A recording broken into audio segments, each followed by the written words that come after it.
Hello, everyone, and welcome to Proteus TV. Today, we are showing some different work from artists who have been working in the area of artificial life. So in 2020, the Vermont Complex Systems Center at the University of Vermont hosted the 2020 Conference on Artificial Life. And the conference included a call for artists. Today, we're looking at a selection of the exhibiting artists and the work they showed. So these videos are based on interviews conducted by me and my team, the UVM Art and AI Research Group. And they also integrate the video presentations that were made by the artists for the conference. And we're showing them for the first time today on Proteus TV, and we're really excited to be here. One thing we can do is we'll share with you the complete videos from all the artists. We'll put that in the chat, but also all of so many incredible presentations that went on during that conference. Many of them are archived on YouTube. So with that, I'd like to open up the floor here and have all of the artists who are here with us today to introduce themselves. And let's start, we'll just go in the order that I'm seeing everyone. So Hendrik, you want to start and let us know where you are located today. Hi, I'm Hendrik. I am currently located in Leipzig in Germany. And actually, I'm not really an artist. I'm an engineer by education, but I'm interested in artificial life, of course, and also in evolutionary art. And that's the way I came into this project. Yes, thank you. Amey. Hi, everybody. My name is Amey, and I'm a new media artist. I'm actually a computer scientist and a new media artist, and I'm currently based in Chicago.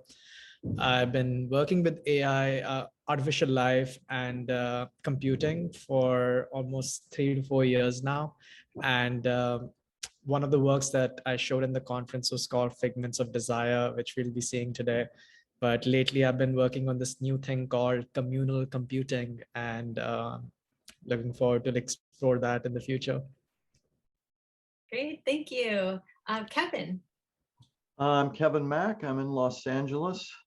I'm an artist, and I was in the visual effects industry for many years, doing computer graphics, helped introduce computer graphics to the visual effects industry. And I became very interested in artificial life back in the early 90s, and was incredibly inspired by the works of Carl Sims and John Conway and Dmitry Terzopoulos. And so I got really into artificial life, and I've always wanted to create living artworks. And so that's my project Anandala is about a world of living creatures, artworks that are they have no survival of the fittest or anything. They're just creative, expressive, and social and curious. Great, thank you. David. Hello, I'm back. My name is David Kadish. I'm an artist and a postdoctoral researcher right now at Malmö University in Sweden, southern Sweden. And I've been interested for a while now in sort of how machines, robots, artificial agents can actually sort of be part of ecosystems.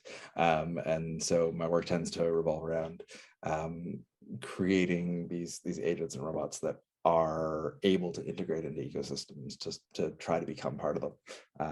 And so that's where this work comes from for me. Beautiful, thank you. And Sam. Hello, everyone. I'm Sam Meach. I'm from Huddersfield in the UK, but I now live in Montreal. And a lot of my work, I'm a video artist. A lot of my work explores video systems, and I work with video feedback. And that's where my work starts to overlap with some of these discussions. And I also teach on the intermediate course at Concordia, which is a nice mixture of video art, electronics, cyber arts, and performance. Great, thank you. Okay, so the way we're going to organize this next hour is that we are going to show the video interview with one of the artists, and then we're going to come back and discuss it for about 5 minutes. And we would love to have participation from people who are watching on Twitch in the chat if you have questions you want to ask. Really informal here. Any kind of question, we're really open to that. And Ame has offered to, he's running the videos for us. So I think let's just get started, and we're going to start with Hendrix.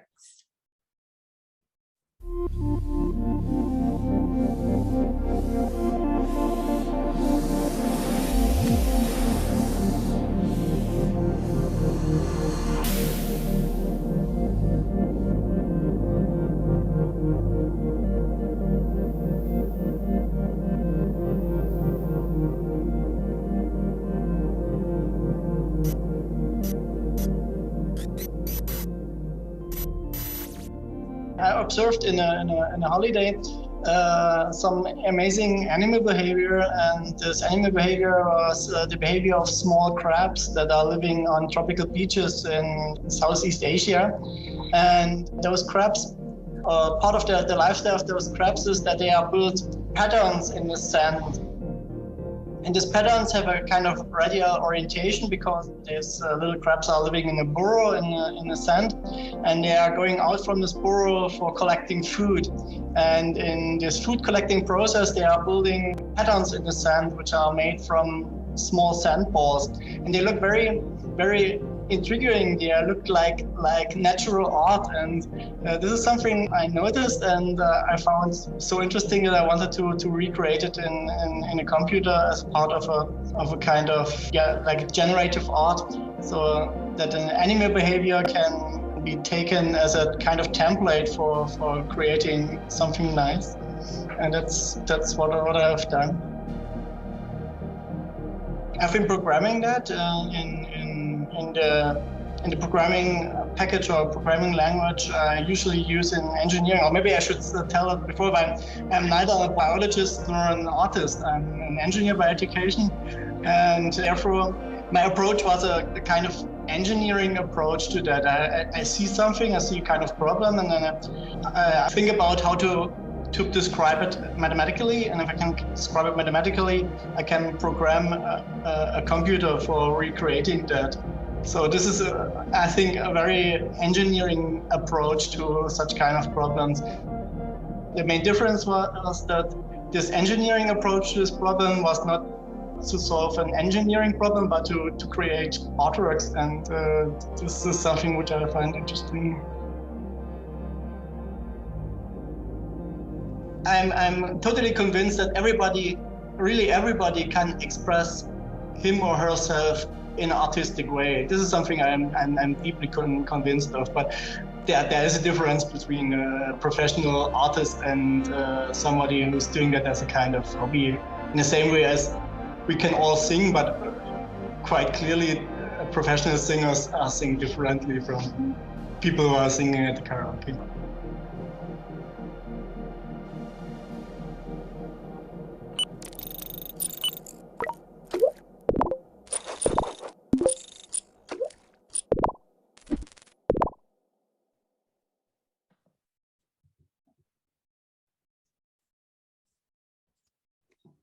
So Hendrik, we recorded these a couple years ago.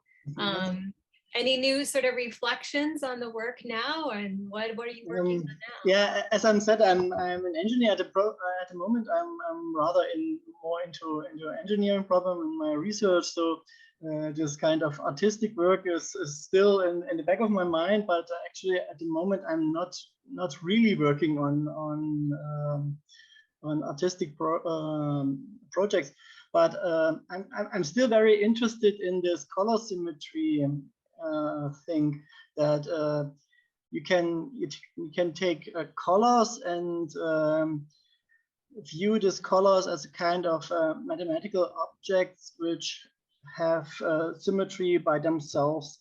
And this is still something I'm sometimes think about, and I'm still try to figure out a mathematical way to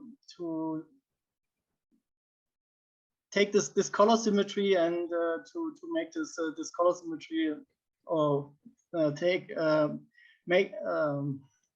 use this color symmetry to build visual art. So this is still something I'm very interested in. But actually, at the moment, there are some other projects which have some more urgency for me.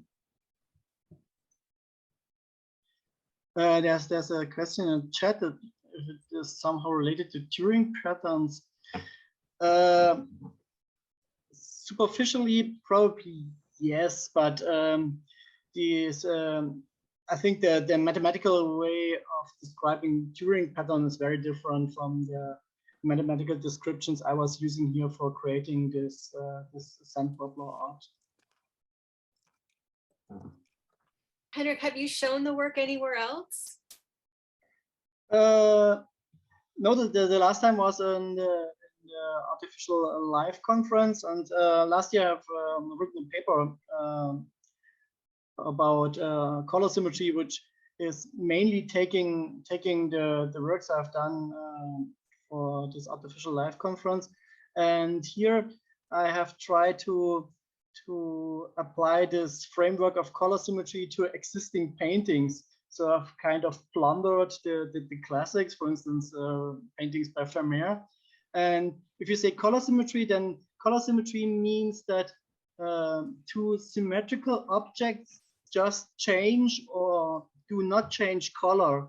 And so I've tried to use existing paintings, and I've just changed the colors in a symmetric way in this paintings. And this is something I found interesting. It's a kind of graphical effect, and yeah, I like that very much. Yeah, so you said you published on that. Is there something that you can share with people? Yeah, it's published in mathematics, so it's a rather mathematical text, because I was interested in to put what I've done in a very mathematical way, because I think it's the most precise way of expressing myself. Yeah. But yeah, of course I can share it. It's open access.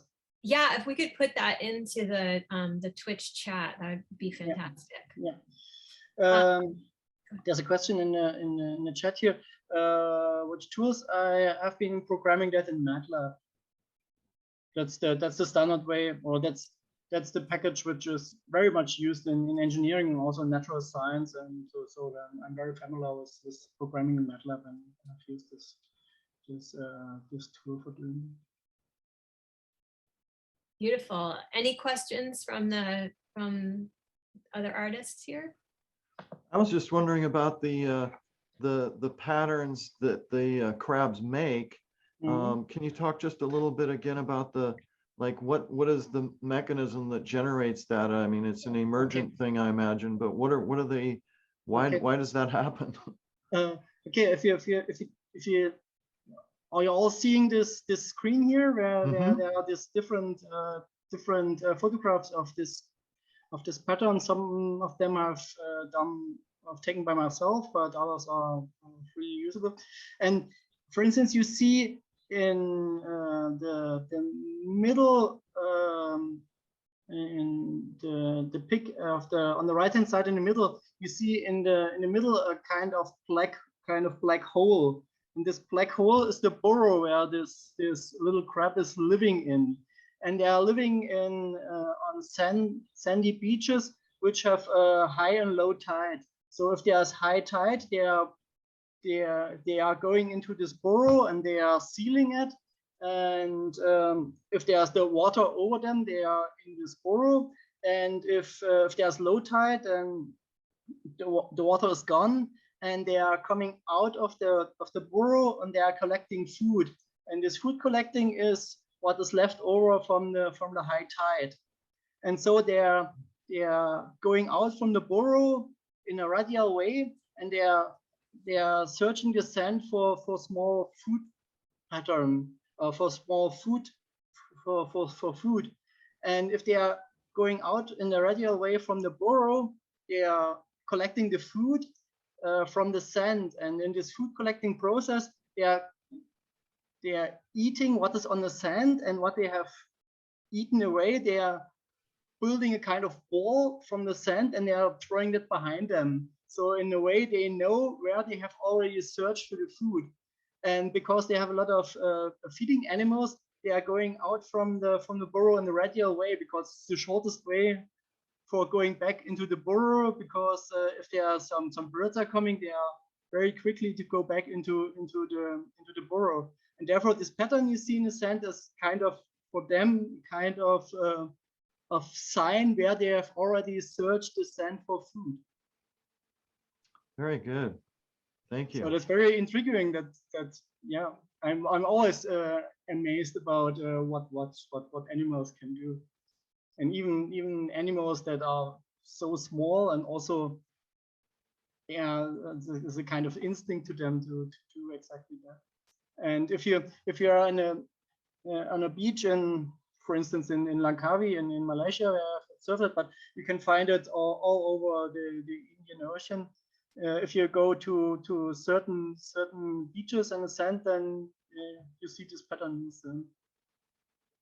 And sometimes the wool beaches is covered by those patterns.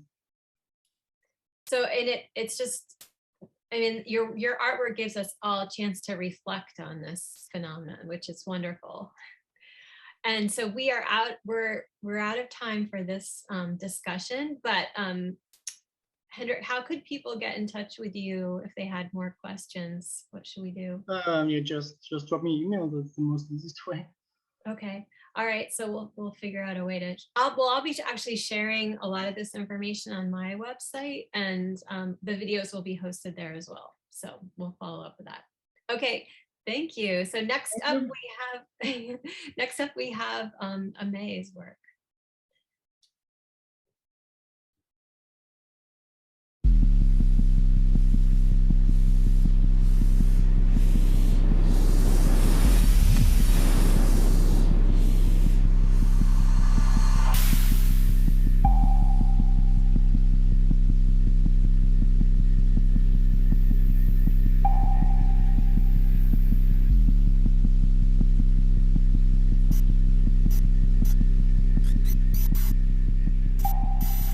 Art is sort of infamous to imitate life, and I feel artificial life is a great medium to use that as a basis to talk about things. Back in 2019, I started using Alife concepts to devise these systemic metaphors to talk about the human condition. Fortunately or unfortunately, I found myself in this long distance relationship with my partner who was back in Bombay, and I was in Chicago working on my MFA. And I was really beginning to think, like, the whole distress of the situation to not have any sort of physical intimacy with my partner was making me question how technology is sort of helping fix these issues with desire.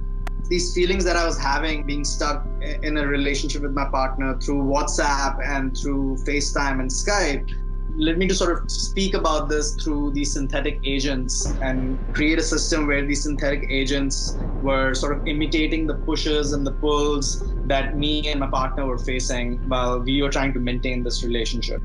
That led to this work called Figments of Desire, which is the second work in the series of Figments, which are these artificial life systems that I've been making. I didn't just want the figments or these agents to live inside a screen. So that's why I decided to work with the installation format to present the work, where I basically had a full custom sound system that was designed by using the resonance of these metal pipes. So there were speakers that were installed underneath the pipes. As the sound was created, it was fed into the pipes and also fed into the artificial life system to make it react to these sounds. So the installation, I think of it like a small kingdom of these agents, a small space that they are actually taking in the physical space and coexisting with us. And that was the format for the work. I feel one of the things that I thought about the work was also thinking about humans to be acting as agents to affect the synthetic agents that are in the work. However, for the work at that time, it didn't feel like the right thing to do, because I wanted these agents to have their own agency without having any sort of interruptions from the human environment. But in the next iteration, the third work in the series of Figments, which is called Nest, It was shown at Ars Electronica last year. The two-agent system got converted into a multi-agent system where there was a bunch of these agents trying to negotiate space, trying to negotiate intimacy around each other by getting into these states of entanglement, attraction, and repulsion, but were also affected by the interruptions from humans. So the interactive element in that work, where there were multiple agents defining what the habitat looked like, became that series where the humans also had some sort of agency in it. Art School was a really good platform to explore not just deep dive into the software and use it as a medium for creativity, but also to explore this line between physical and the digital, and really like scratch on that and find room for innovation, because there's a lot of room for innovation and room for creativity there. And I feel my practice actually really lies in that sphere, by not devoting myself completely to the visual realm or not completely to the physical realm at one time. So I like to think of myself as a hybrid artist.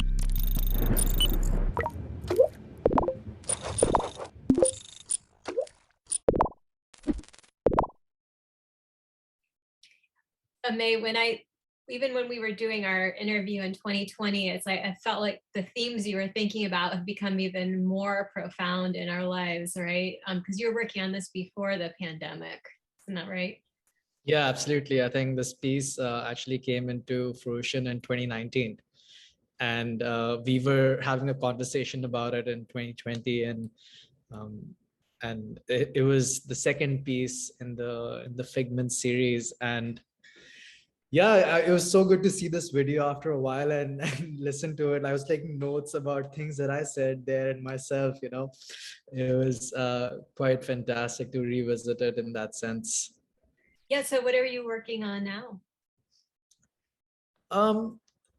So I think like when I saw this video and some of the things that I was saying, I went through my artist statement recently, and I was kind of revisiting that and updating it. Some of these words are still, it's the same language that I'm using in my practice right now, but the context of that language and the way the artifacts that are created is slightly different.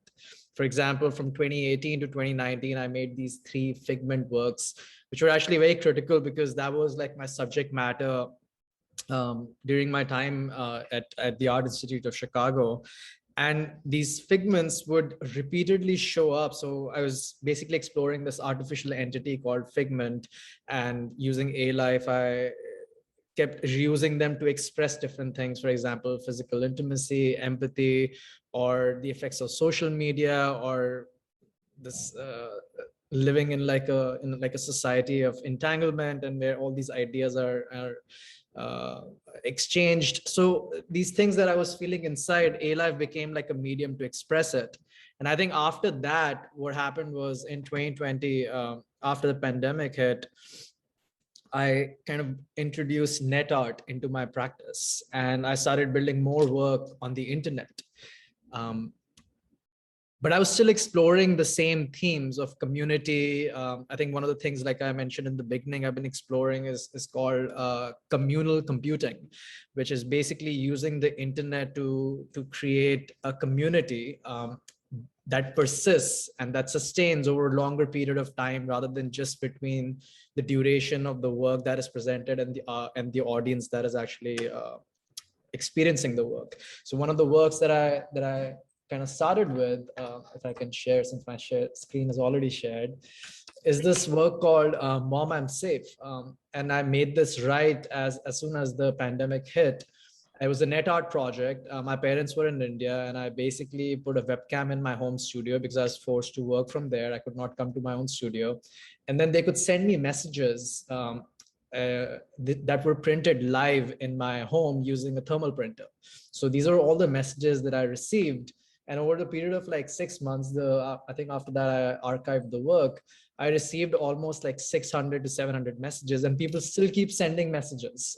It's surprising, like the piece is already archived, and it's me like here, I'm just kind of walking. Oops. here I'm just kind of walking in the space. It's like a very short clip of me working in that space in March or April, I guess.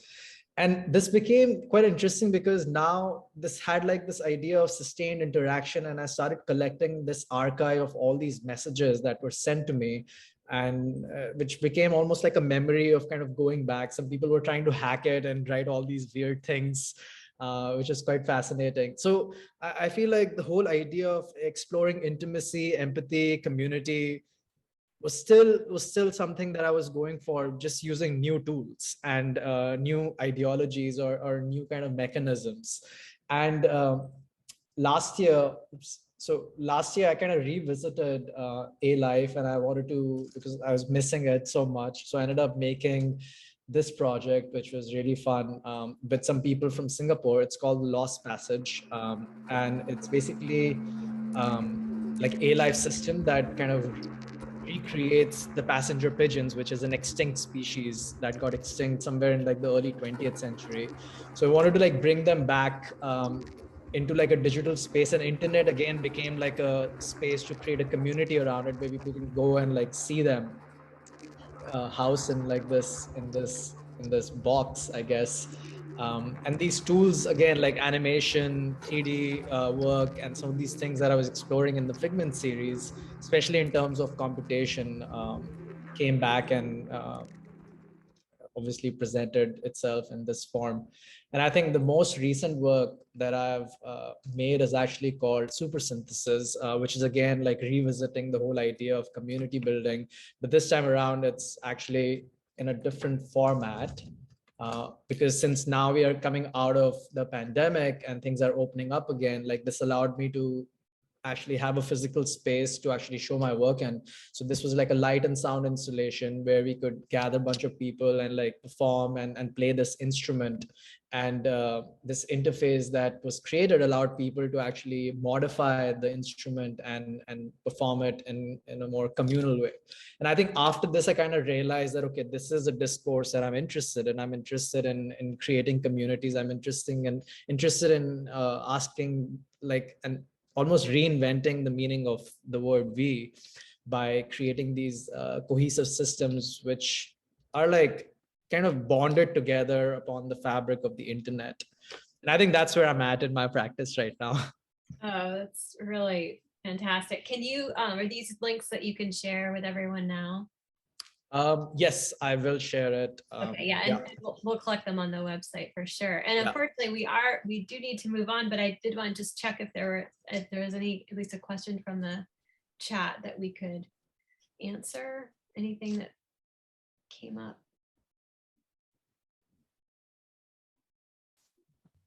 Are we good? Okay. All right, well, we always continue to answer those two as we move through the next video. Okay, so next up is going to be Sam's work.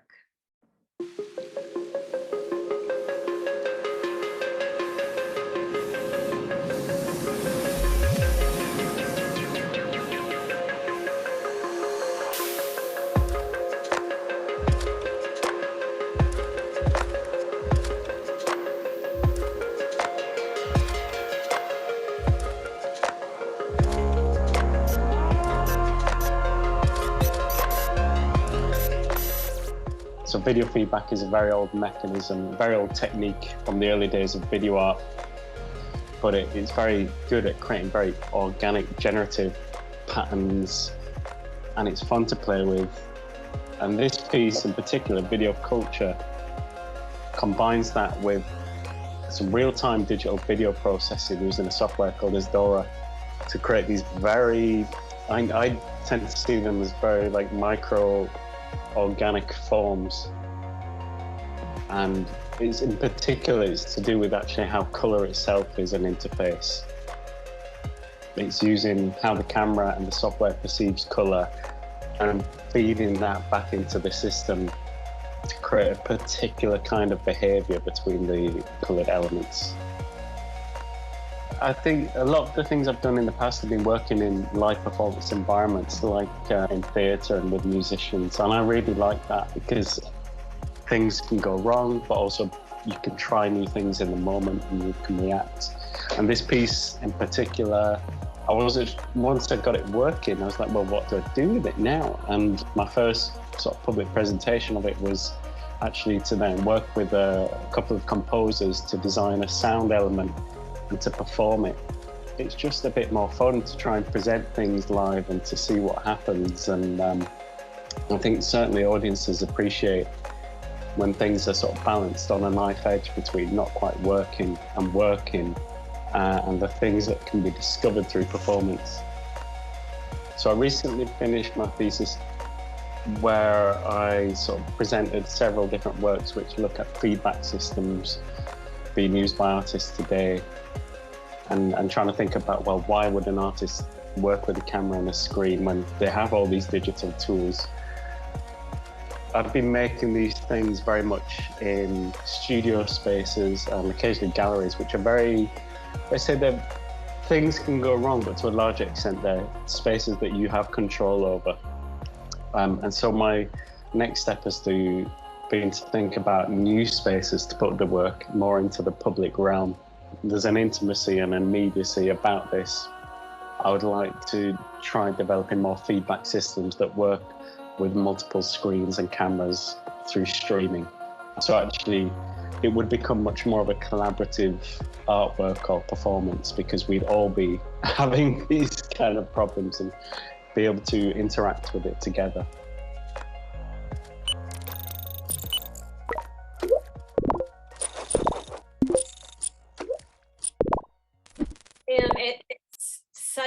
It's so inspiring to see how much texture you can get in these images. Designers. Yeah, it absolutely. Really feels like there's there's the tactile nature to them. I mean, it's like they're palpable in these ways in terms of their texture, and that you feel like you can reach out and touch them. Is that something that's motivating for you when you're working on these, or is that just sort of something that Absolutely. I've always been fascinated by the textures of different mediums, especially video, but also a lot of my other work is in textiles. So I think about how patterns and textures are, like you say, how you get a sense of tactility just through seeing them. But you know, when you're working with video feedback, there is that lovely moment where you point a camera at a screen and you're adjusting. There's so many variables within that optical space, such as exposure and shutter speed, and obviously distance and focus, and then the latency and the ambient light and the screen surface, and all of those things just impossible to control to an extent. But when you find a sweet spot and a particular texture starts to emerge, and you think, and we can see it there with the green, you think, that's really interesting. And it's really lovely. And of course, then you can, it's so hard to recreate that. Quite often when you're making these things, you just have to accept, well, that's lovely, and I'm not going to see that again. So I've got to just enjoy it now. That's very like advanced, right? To be able to let go like that. Flash painful. Yeah, great. So how has this work been evolving for you over the last couple of years? Well, it was interesting because the conference was a really good opportunity, and thank you for the video as well. It's really important to sort of take the time to document stuff and talk about it. But it was thinking about, how do I share this, in what context, and how do I talk about it? And since the conference, I've shared it publicly twice as installations. So rather than performances, most recently working with a gallery in Montreal and another artist. So I've got my flyer here. There's Agence Topo. I'm working with Rob Fulner, who also works, he has a lot of video synthesis experiments. So we're both really into generating video textures. Well, he makes a lot of videos, and I was like, well, what would happen if we just put your stuff in the same space? Could we entangle it? Because my systems are, a camera, a screen, a computer, some other stuff, and they're very unstable, because anything that changes in that space will inevitably affect it, the lighting, presence of other stuff. But we thought about ways that his work could really affect, like come into the picture and set off new chains of new patterns. And yeah, we kind of created this series of several video feedback systems, but all in the same space, all affecting the lighting, which then would feed back and affect the systems themselves. And again, it was kind of a nice exercise for us both to kind of let go of the work even further. Like it's kind of a weird thing to make an artwork and then just allow someone else's artwork to smash it to an extent. So it was a really interesting collaboration. And the other time I presented this work specifically, I renamed it Chroma Culture because I felt like the color aspect is really important. It's not that it is that it's video, but what's particular about this piece is that you have these 3 separate video systems which are defined by color, which is itself an important optical property that affects the behavior. And I installed it in Cornwall in the Newling Gallery in the UK, but I had to do it remotely. So I had to think about, well, how do I log in remotely? How do I give the gallery instructions to set it up? And how can I log in and calibrate all this stuff just from here in Montreal through my laptop? And the good thing about